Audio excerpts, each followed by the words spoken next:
I was fortunate that I had very good people mentoring me, and I remember their names to this day.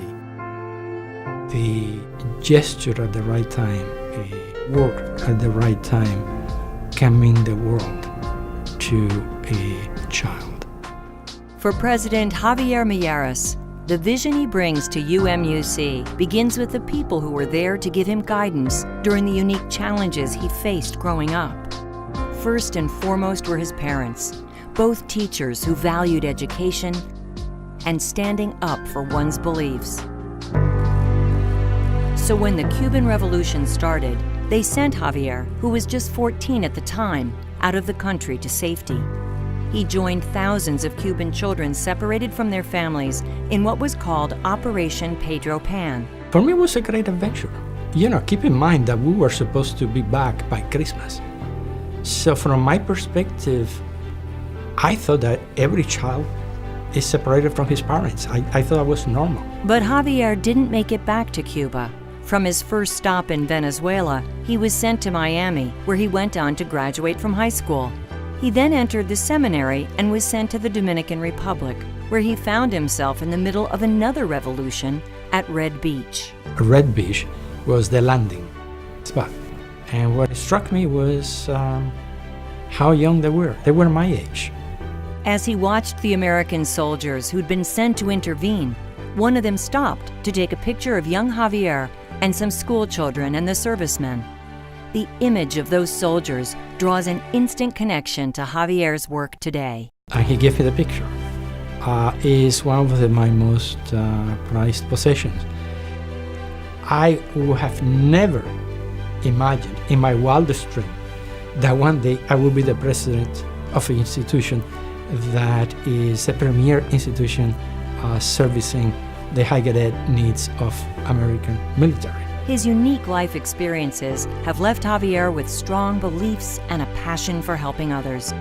These qualities were recognized early in his higher education career when he was on the staff of Dr. George Funero. Seldom do you encounter somebody who has the passion and the decisiveness together. And so he stood out. So I pulled him into a number of different projects and decided that I could use him in things outside of his regular responsibilities. I model myself, my management style, after his management style. Anybody who has worked with George will tell you that he's a wonderful human being. I don't think I would be here if George had not put trust in me.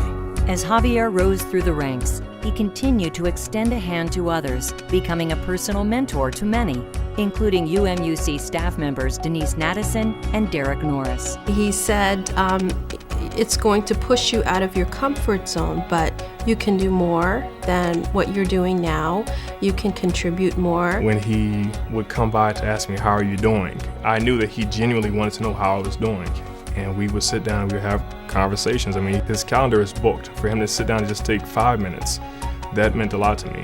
But also, I have a great guy that's backing me up. It really took a lot of encouragement that he provided to get me to think about stepping out and feeling confident that if I do step out, I can handle it. Javier's commitment to helping others extends throughout his stewardship of the university.